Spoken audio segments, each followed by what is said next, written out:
નમસ્કાર મિત્રો, સ્વાગત છે તમારું મારી યુટ્યુબ ચેનલમાં. મિત્રો, હાલમાં જે ગુજરાત પોલીસ ભરતીની વાટ જોઈ રહેલા મિત્રો માટે ખુશ ખબર છે કે ગુજરાત પોલીસ ભરતીની જાહેરાત કરી દેવામાં આવેલી છે. આપ જોઈ રહ્યા છો ગુજરાત પોલીસ ભરતીના જે અધ્યક્ષ છે હસમુખ પટેલ, એણે ટ્વીટ કરીને અહીં જાહેરાત કરી દીધી છે. તો આપણે જગ્યા જોતા પહેલાં વેબસાઇટ પર જોઈ લઈએ કે હકીકતમાં જાહેરાત કરવામાં આવેલી છે કે નહીં. તો એની ઓફિશિયલ વેબસાઇટ, અત્યારે આ જે જૂની વેબસાઇટ છે એના ઉપર જ જાહેરાત મૂકવામાં આવે છે 2020-21 વાળીમાં, 2021 વાળીમાં LRDgujarat2021.in વેબસાઇટ ઓપન કરીએ. આમાં પોસ્ટ કરી દેવામાં આવેલી છે વેબસાઇટ પર. અહીં જોઈ શકો છો, તારીખ જોઈ શકો છો 12/3/2024. અહીં લખેલું છે ગુજરાત પોલીસ દળ વર્ગ 3 સંવર્ગની જગ્યાઓ સીધી ભરતીથી ભરવા માટે દૈનિક અખબારમાં આપવામાં આવેલ જાહેરાત ક્રમાંક GPRB 2023-24-1 જોવા માટે અહીં ક્લિક કરો. અહીંયા PDF આપેલી છે જે આપણે અહીંયા ફોટો હસમુખ પટેલ સાહેબના ટ્વિટરમાં ફોટો અપલોડ કરેલો છે એ જ છે પરિપત્ર. સિગ્નેચર પણ જોઈ શકો છો, આ IPS હસમુખ પટેલ.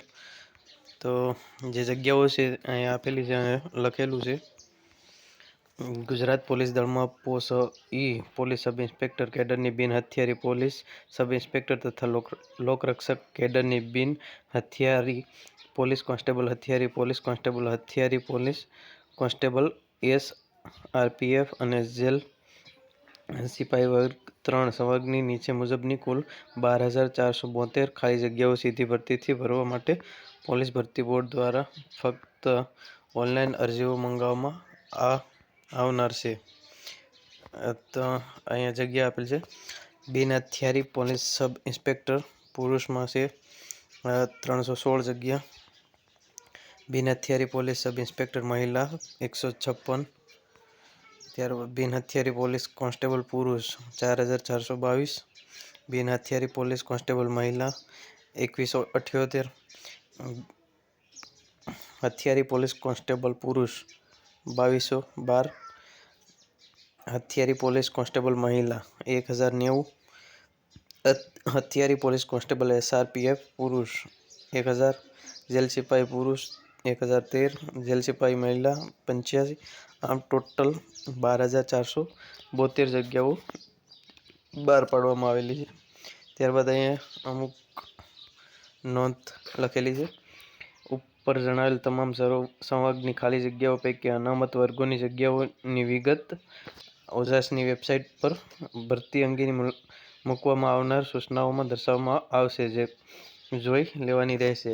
હજી જાહેરાત જગ્યાની કરી છે, ઓનલાઈન જાહેરાત હજી પબ્લિશ થઈ નથી ફોર્મ ભરવા માટે. એ પણ હવે થોડા દિવસોમાં ઓનલાઈન થઈ જશે, એટલે ફોર્મ ભરવાનું શરૂઆત થઈ જશે. ત્રીજું, પોલીસ ભરતી બોર્ડ દ્વારા ભરતી અંગેની તમામ સૂચનાઓ અને ઓનલાઈન અરજી સ્વીકારવાનો સમયગાળો હવે પછી ઓજાસની વેબસાઇટ પર અપલોડ કરવામાં આવનાર છે. આ તમામ સૂચનાઓ કાળજીપૂર્વક વાંચી નિયમોની પ્રવર્તમાન જોગવાઈઓ મુજબ લાયકાત પરિપૂર્ણ કરતા અને ઈચ્છા ધરાવતા ઉમેદવારોએ ઓજાસની વેબસાઇટ પર જઈ ઓનલાઈન અરજી કરવાની રહેશે.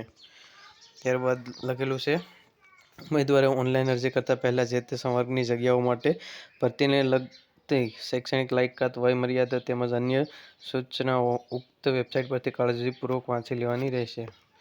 ઉમેદવારોએ ઓનલાઈન અરજી કન્ફર્મ થયા પછી તેની પ્રિન્ટ કાઢી પોતાની પાસે રાખવાની રહેશે અને જ્યારે ભરતી બોર્ડ દ્વારા માંગવામાં આવે ત્યારે તે રજૂ કરવાની રહેશે. એટલે ફોર્મ ભર્યા પછી જ્યાં ત્યાં એની પ્રિન્ટ મોબાઈલમાં ડાઉનલોડ રાખે અને ડિલીટ થઈ જાય તો એવું બને. એટલે એવું ન થાય એટલે માટે પ્રિન્ટ કઢાવી લેવી અને તમારી ફાઇલમાં ઘરે મૂકી રાખવી.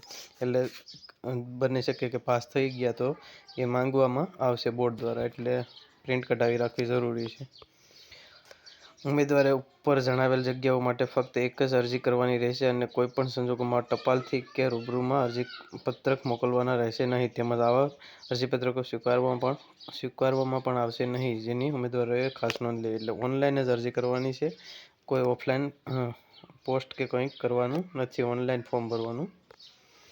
આ જાહેરાત તથા ભરતીની પ્રક્રિયામાં કોઈપણ કારણોસર ફેરફાર કરવાની કે રદ કરવાની આવશ્યકતા ઊભી થાય તો તેમ કરવાનો ભરતી બોર્ડને સંપૂર્ણ હક અધિકાર રહેશે અને ભરતી બોર્ડ આ માટે કારણો આપવા બંધાયેલ રહેશે નહીં.